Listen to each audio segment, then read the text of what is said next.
izina rya Data n'irya Mwana n'irya Mutima Mweranda, amen. Bene wacu dusangiye ukwemera muri Yezu Kristu, ndabaramukije mu izina rya Yezu Kristu, nitugire Kristu. Turasabikanye ijambo ry'Imana dusanga muri Bibiliya mu gitabo c'Amazaburi, tugeze ku Izaburi y'109, tuyera ku karongo ka mbere, tugeze ku karongo ka 16. Ijambo ry'umutwe twisunga riravuga ngo intungane yitwara ku Mana. Uwuririmbisha nabimenye ni Izaburi ya Dawudi. Mana wewe shimagiza, ntugume wihoreye. Nkako umunwa w'umubisha bene umunwa w'umubeshi yugurutse ngo intuke, tuvugana bambesha. Amajambo y'urwanko niyo bansagiriza, bakandwanya atamvu. Ndabakunda y'amarabo bakandwanya, ariko jewe nkaguma nsenga. Bandemeka ikibi mu kibanza c'iciza, urukundo rwanje bakarutura urwanko. Mushuhurireko umubisha, maze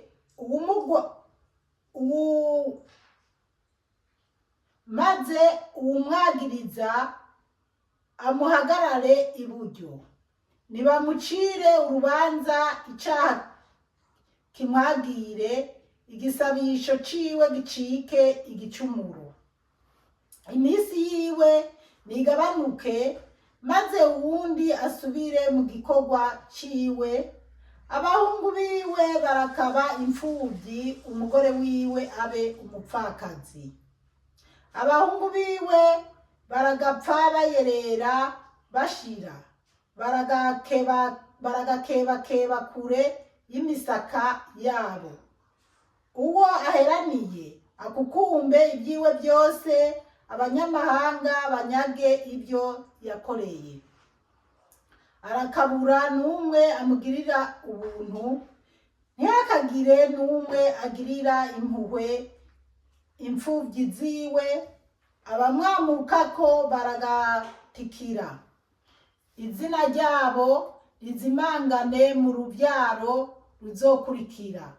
Icaha ca basekuru kirama cibukwa n'Umukama, igicumuro ca nyina ntikigahanagurwe. Birakama imbere y'Umukama, maze azimanganye ku isi icotuma bibukwa. Kubera ko uwo muntu atibutse kugira ubuntu, agahaza umurushwa n'umukene, gushika aho yica uwavunitse umutima. Bene wacu muri Yezu Kristu, iri ni ijambo ry'Imana, dushimiye Imana, haleluya, amen. Bana b'Imana, mu gitabo c'Amazaburi tugeze ku Izaburi y'109. Ijambo ry'umutwe tugiye kuyisunga, kandi iyi zaburi tuyikoramwo video 2 canke se amawodi 2. Byoba byiza wumvirize iyi audio ya mbere, ukumviriza n'ikurikira canke se izokurikira kugira tuyitahure. Ijambo ry'umutwe tugiye kwisunga riravuga ngo intungane yitwara ku Mana. Umuntu w'intungane w'umunyamahoro yitwara ku Mana. Ariko ijambo ry'umutwe riratubwira ngo uwuririmbisha, canke se akarongo ka mbere karavuga ngo uwuririmbisha nabimenye ni Izaburi ya Dawudi. Iyi rero ni Izaburi yahimbwe canke se mbese nyene yahimbwe na Dawudi, bivanye n'ukuntu yarabanye n'Imana. Haleluya, amen. Mana wewe nshimagiza, ntugume wihoreye. Dawudi arabwira Imana ati, Mana ni wowe nshimagiza, ni wowe nizeye, ntugume wihoreye. Ubwo reka tubandanye. Akarongo ka kabiri karavuga ngo nkako umunwa w'umubisha bene umunwa w'umubeshi yugurutse ngo intuke tuvugana bambesha. Rero aha niho tugomba gusobanukirwa. Dawudi yarabwira Imana ngo nkako umunwa w'umubisha, umunwa w'umubisha, umuntu mubi, umugome, ukwimbira icyobo, ukubeshera, hano n'umunwa w'umubeshi, ukubeshera, umubeshi ahenda apfundika ibintu by'ibinyoma kugira kubeshere. Rero uwo munwa w'umubisha, ababisha n'ababeshi bari bahagurutse bashaka kugirira nabi Dawudi, bamuvuga nabi, bakaza nturabona umuntu azi wawe akagushakamo amajambo kugira aronke ingene aza kuguteranya kwa bagenzi bawe kugira ukunde wisange waguye mu ngorane. Reka tuje kuri gatatu turaza kuhasobanukirwa neza. Amajambo y'urwango niyo bansagiriza bakandwanya atamvo. Ngo amajambo y'urwango niyo bamusagiriza bakamugwanya, bakagerageza kumugwanya atamvo. Abana b'Imana, tugiye mu bitabo by'abami, tugiye mu bitabo bya Samweli, duca tubona neza icyatumye Dawudi ahimba ino zaburi, avuga ino zaburi. Murazi ko baramugwanije, Sawuli yaramugwanije, yaba n'umuhungu we yaramugwanije, Bahushayi n'abandi bagiye bagwanya Dawudi. Rero kubera kujya kuntu bamugwanya, muribuka na Shimeyi amutuka, bijya nibyo byatuma Dawudi afonda izi zaburi. Rero haraho kwanza reka tuje kuri kane. Ndabakunda y'amarabo bakandwanya ariko jewe nkaguma nsenga. Yarabakunda, Dawudi yarakunda abamwanka canke se abamugwanya. Yarabakunda ariko bobo ntibabibona, baguma bamugwanya. Niko kuri bana b'Imana, uraraba mu kibana huri, hariho abantu benshi bakugwanya, bakwanka kandi wowe ubakunda. Umuntu ukamukunda, ukamugirira ibyo ari byo byose byiza, mugabo akakwanka mpaka akipfuza icyo kwica. Imana idutabare cyane. Aya mazaburi rero aratwigisha ibintu byinshi byotuma iyo tuyasoma tumenya ingene twitwara ku bantu cyangwa ingene twitwara muri iyi si. Yarabakunda, nawe hariho abantu ukunda mugabo bobo bakaguma banaga urutoki. Aratunze, arafise abantu, abana biwe barize, abana biwe bageze hana, arafise abantu baba diaspora. Imana yo mu ijuru dutabare cyane. Ubu keshi muri Afrika hariho abantu benshi bapfa bazize kuko bafise imiryango muri Amerika na za Canada na za Australia, ko bafise aba diaspora. Hariho benshi babizira. Ukaba umuntu akaba yorungikira amahera mama wiwe, kandi uwo mubyeyi akaba yongirira ikigongo canke yoha ku babanyi canke ku mugenzi, mugabo kakamujingita mpaka kaguma yipfuza ati icyoma magaragarita nkayimuka ndamushizeyo. Imana idutabare cyane.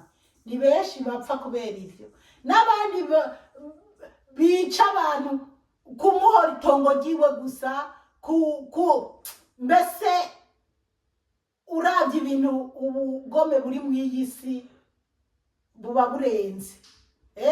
Ujya yarakize, yaranezerewe kuko yabyaye abahungu gusa canke yabyaye abakobwa canke barize baragize iki. Imana yo mu ijuru dutabare cyane. Gatanu, bandemeka ikibi mu kibanza ciciza, urukundo rwanje bakarutura urwamo. Ngo bamuremeka ikibi mu kibanza ciciza, wewe arakora ibyiza. Urukundo rwiwe namaze no kubivuga. Urukundo rwiwe kugira abantu kunde babone urukundo bafitiye, bo bakamugirira nabi, bakamutura urwamo, bakaza kumuganiriza, kumbe bariko baramusopamwo amajambo kugira bamugirire nabi. Imana idutabare cyane. Ibyo urabe nawe ko bitagushikira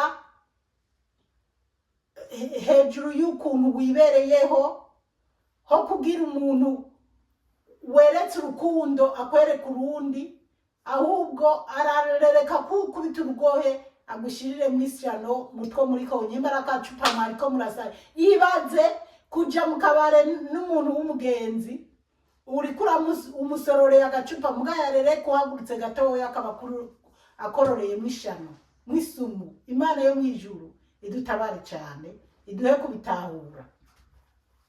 Gatandatu, mushuhurire ko umubisha maze umwagiriza amuhagarare iburyo. Ngo mushuhurire ko umubisha, bamushuhurire ko umubisha, abamwagiriza bahagarare mu buryo, bahagarare nyene bakenyere ati ziporuyo n'umugome. Ubugome rero jari giye niko nisomera amazaburi cumenga hari ibyo Dawudi yavuze nyene bindaba, nkuko nanje nibaza ko na wewe bimeze nkuko nyene.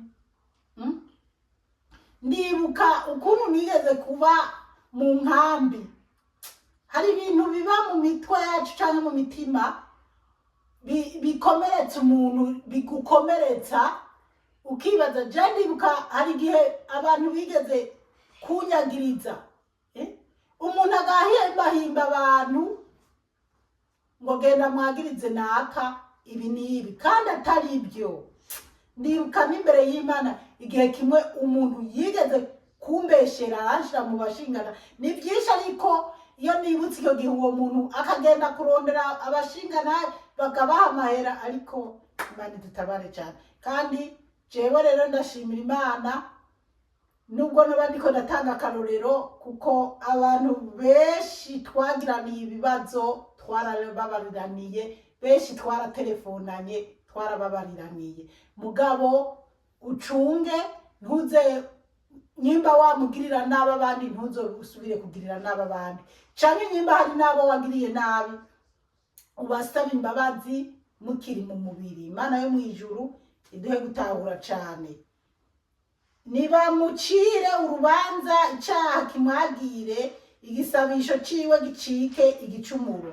Ngo bacire urubanza umuntu ngo igisabisho ciwe gicike igicumuro. Ibaze iyo uri umuntu w'umukristu cyangwa se w'umurokore kandi uzi ko uhagaze mu kuri, uzi kusenga, uzi neza ko bariko barakurenganya, mugabo umubeshi agahagarara mu buryo bavuze mu buryo. Urumva guhagarara mu buryo ni nko kumva ko uwo muntu ahagaze neza yemeza 100% kuri ibyo ariko arakwagiriza rukuri kandi ari kinyoma. Imana idutabare cyane. Ibi rero Dawudi yabaye araba, ndazi neza basomye igitabo cya Samuel wa mbere, Samuel wa kabiri, barabona ucubona neza. Kandi abo twatanguranye igitabo cya Samuel wa mbere, Samuel wa kabiri twaragisomye.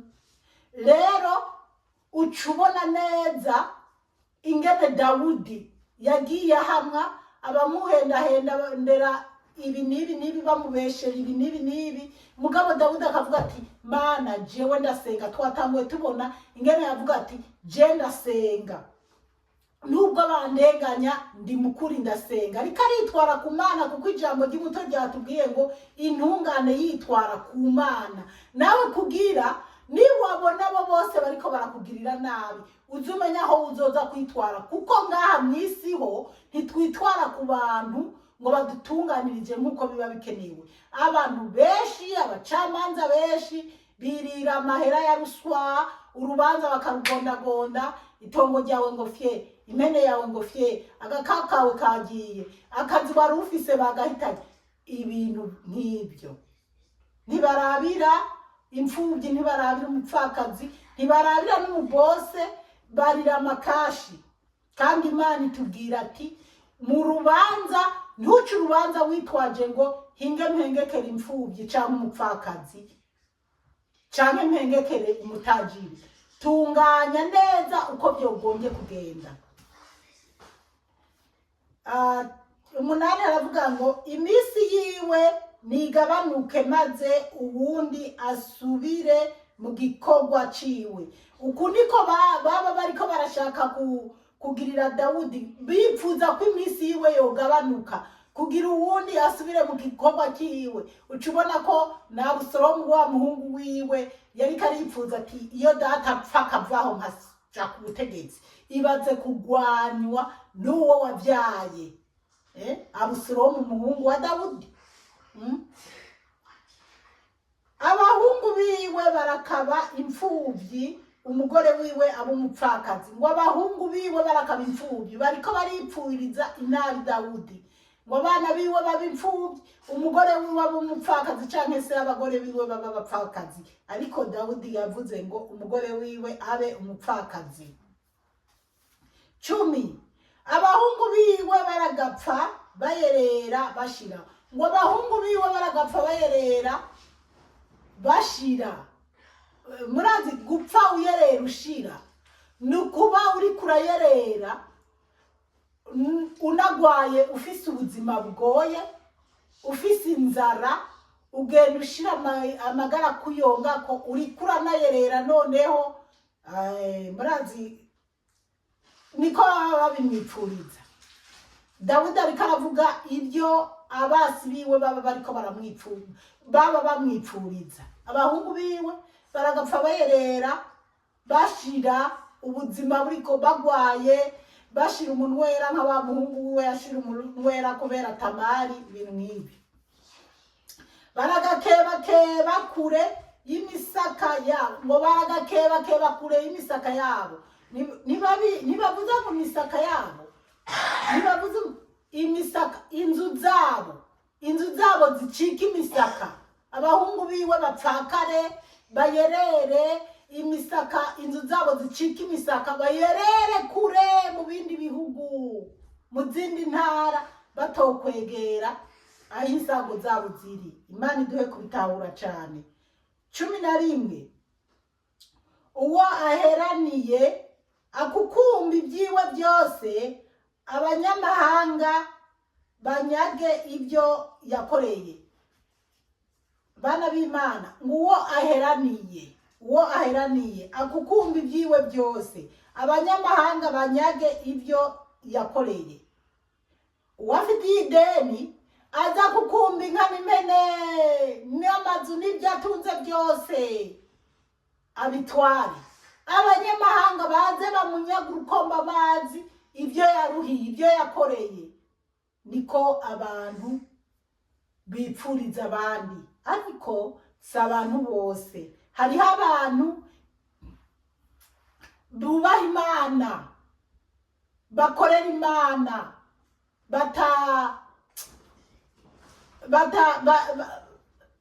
baba bumvira impuhwe abandi, batifuza kurenganya abandi, batifuza kuzuruma abandi, baba bumva ko ikintu cyose kibi cyoja kure yabo. Nako dusaba Umukama kugira Imana iduhe umutima wo kudahemukira abagenzi bacu no kubeshya abagenzi bacu. 12 haravuga ngo arakabura n'umwe amugirira ubuntu. Ngo arakabura n'umwe amugirira ubuntu, ntihakagire n'umwe agirira impuhwe imfubyi ziwe. Ngo arakabura n'umwe yamugirira ubuntu, amuha n'amazi yo kunywa. Ngo habure n'umwe yomugirira ubuntu, yomugirira imbabazi. Duca twibuka Tsiba, Kamani Tsiba muri Bibiliya, aho Dawudi yari karangazwa, ahuzagirika, inzara yamwishe, bariko baramwiruka ko ngo bamwice. Ukuntu Tsiba yamuzaniye imikate, amazi yo kunywa, akaza kumusanganira, akamugirira neza. Hari igihe abantu bakugirira nabi, mugabo hakaboneka umuntu akugirira impuhwe. Rero mugabo ngo arakabura n'umwe amugirira ubuntu, ntihakagire n'umwe agirira impuhwe imfubyi ziwe. 13 abamwamukako baragatikira, ngo abamwamukako baragatikira, izina ryabo rizimangane mu ruvyaro ruzokurikira. Ngo abamwamukako baragatikira, uku niko aba bantu bamwe na bamwe bipfuriza inabi Dawudi, bakumva ko n'uruvyaro rwiwe rwotikira. Ariko Dawudi yari umusavyi w'Imana, Dawudi yarubaha Imana, yarakora amafuti mugabo akibuka guca bugufi. Rero niho Imana yari yaramusezeraniye, kuko Yezu Kristu aturuka mu muryango wa Dawudi. 14 haravuga ngo icaha ca basekuru kirama cibukwa n'umukama, igicumuro ca nyina ntikigahanagurwe. Ngo icaha ca basekuru ngo umukama azahora kibuka. Ariko bana b'Imana, iyo abantu batuvuma canke iyo abantu bariko barakuvuma, bumva ko umenga nibo bari mu ruhande rw'Imana, bakumva ko ibyo bashaka kuvuga ko byose byoba, ariko ntibamenye ko umwasi agucira icyobo, Imana nayo ikagucira icyanzo. Aba bantu baragirira nabi Dawudi, ariko Imana igaca icyanzo, Dawudi akabandanya neza, Imana ikamurengera aho yaba yinyegeje, Imana ikamugwiza ko imbabazi zayo, gutyo bikagenda neza. 15 birakama imbere y'umukama, maze azimanganye ku isi icotuma bibukwa. Imana izimanganye ku isi icotuma bibukwa. Uko niko abantu badusabira inabi, ariko ibyo ntibibabyo. Igikuru wewe jewe nuko tuba mu murongo Imana ishaka, tugendera inyigisho Yezu Kristu yatwigishije, gutyo abatuvuma bizobasubirako. 16 ariko karongo duhava duherezako,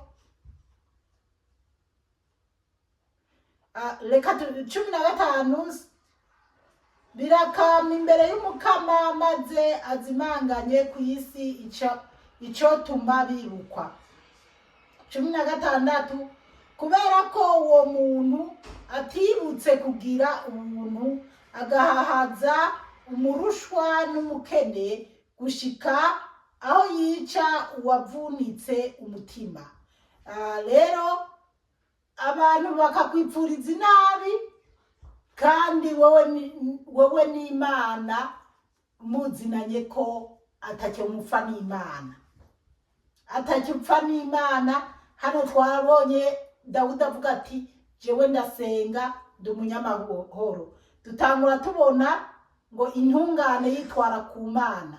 Rero aha Dawudi ariko arabwira Imana, niho rero navuze ati nitwakurikirana iyi audio izogira kabiri canke video ya kabiri kubaraba kuri YouTube, tuzoca dutahura n'ibindi ingene Dawudi yabandanije abivuga, twumva neza ingene abo bantu baba bakwipfuriza inabi, ahubwo nabo bigaruka bikabagarukako. Bana b'Imana, mw'isi abantu benshi ho guhezagira baravuma, kandi naho yoba nyoko yakuvyaye canke se yakuvyaye akuvumya kurenganya ntibifata, kuko iyaba byafata hariho abana benshi baba barahuye n'ibigeragezo. Mugabo ikitonderwa, nyoko yakuvyaye canke se yakuvyaye akuvumye uri mu makosa birafata, akuvumye uri mu makosa wamuhemukiye birafata. Mugabo akuvumye akurenganije ntabwo bigufata. Wewe ukira guhagarara neza mu Mana, ariko twirinde ko tutogiranira amakosa n'abavyeyi ngo barinda aho botuvuma. Audio reka duhagarikira aha, ariko turabandanya n'iya kabiri kumbure izobashikira kuwa gatanu. Umukama Imana bahezagire cyane. Ku izina rya Data n'irya Mwana n'irya Mutima Mweranda. Amen.